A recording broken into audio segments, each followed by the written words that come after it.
बिस्मिल्लाहिर्रहमानिर्रहीम। लाखों करोड़ों दरूद हुदूद पाक सल्लल्लाहु ताला अलैहि वालैहि वसल्लम और उनकी आल पर। सवाल, क्या औरत का भवें बनवाना जायज़ है?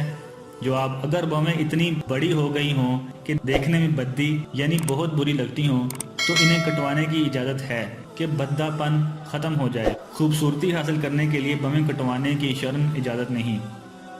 आजकल ये रिवाज निकल पड़ा है कि औरतें खूबसूरती हासिल करने के लिए भवें कटवा कर या बिल्कुल ही मुंडवा कर सिर्फ काजल लगाती हैं, जो कि नाजायज़ व गुनाह है। ये हुक्म मर्दों और औरतों दोनों के लिए है, लिहाजा दोनों को ही इससे बचना जरूरी है। मदनी मुज़ाकरा 6 मुहर्रमुल हराम सन 1440 हिजरी। जज़ाकल्लाह। अगर आपको हमारी वीडियो पसंद आई है तो अपने दोस्तों के साथ शेयर कीजिए और मज़ीद अच्छी अच्छी वीडियोज़ के लिए हमारा चैनल सब्सक्राइब कीजिए।